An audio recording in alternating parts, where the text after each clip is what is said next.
ideas. Okay, so your next comic you know really well. He's a great pal of mine. He has performed all over the dang place, South Africa, New York City. He knows what investments are, which blows my mind. Please welcome Bongani Jeranyama.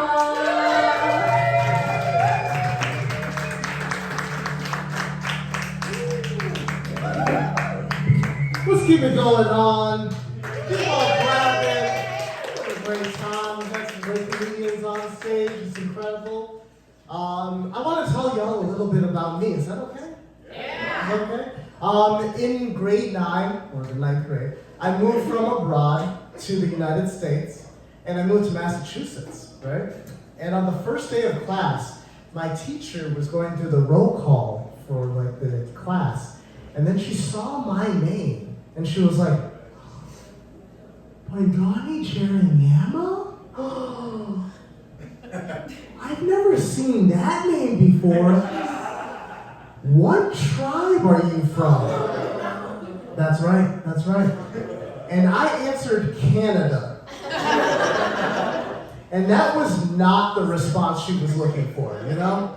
Because, yeah, my family's from Zimbabwe and South Africa, but I'm coming from the Great White North. You know what I mean? Like, I can tell you about Saskatoon and Saskatchewan, all right? I can tell you about the land of the living skies. That's what I got for you, all right? Speaking about Zimbabwe, last year I was able to go travel back to Zimbabwe with my family.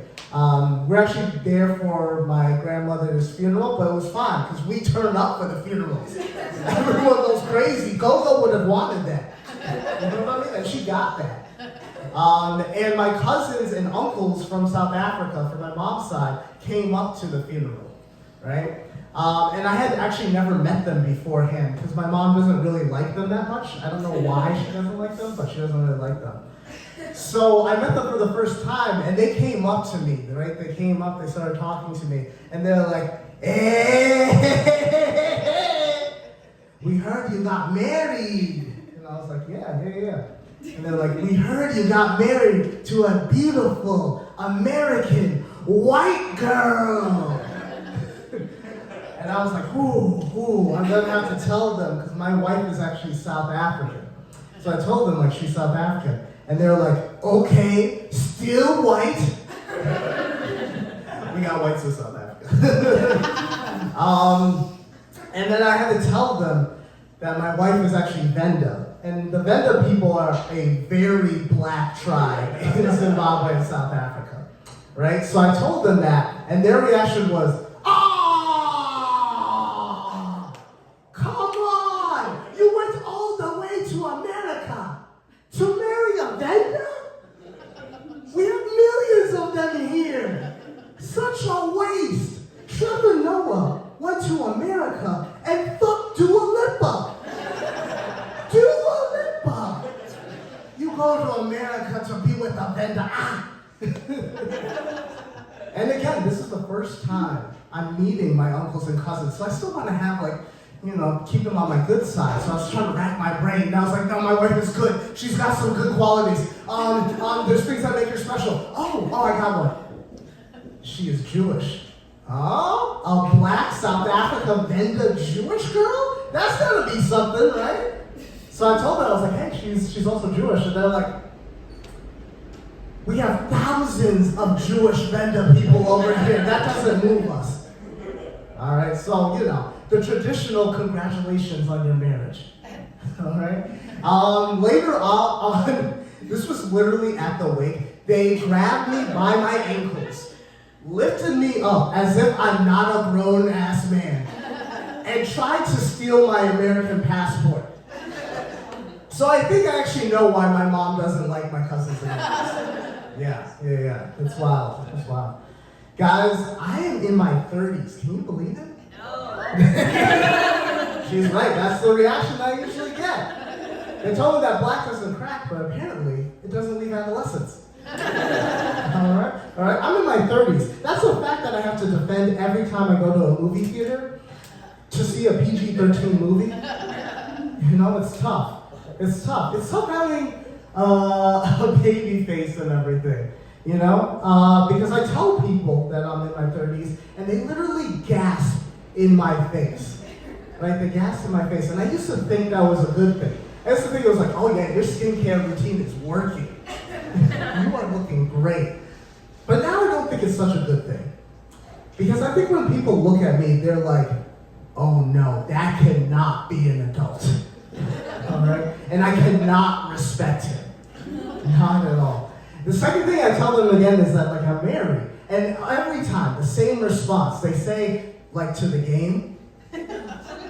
And I'm like, yes, but also to a woman as well. You know, it's tough. It's tough. It's tough as well because, you know, the other day I was talking to my mom, and she was telling me that I need to present myself to look more like an adult.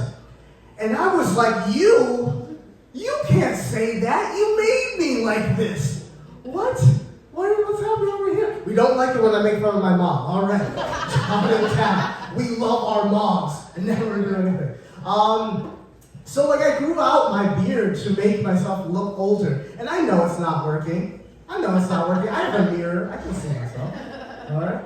Are you saying I have to leave stage? No. Yeah, I know it's not working. I know it's not working at all, right? But I can't shave it off. Because when I shave it off, cops stop me in the middle of the street. This is true. They stop me and they tell me I have to go back to school. And they mean middle school. It's tough, it's tough. I feel like the only Africans that don't have a baby face are Nigerians. We got any Nigerians in here? Yeah, you're Nigerian.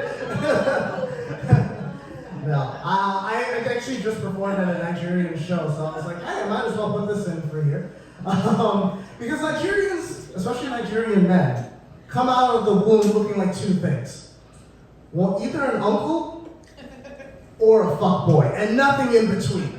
Nothing in between. This got a better reaction at the Nigerian show. I don't know why y'all weren't laughing, right? The other day I was with my Nigerian friend. We went to a function, right? And there was another Nigerian man. I went and spoke with him for about 15 minutes. I went back to my friend and I was like, hey man, Uncle Ikenna's got some great advice. And he looked at me and he was like, dude, what the fuck are you talking about? Ikenna is 16 years old. I was like, what? Ikenna was talking to me about how to pass the Series 7 exam. I thought I was going to be trading stocks and bonds. I thought he was 46. He's 16? He's pre-finance. I know it. All right, y'all. Y'all ready to continue the show? Yeah. That's great because we're going to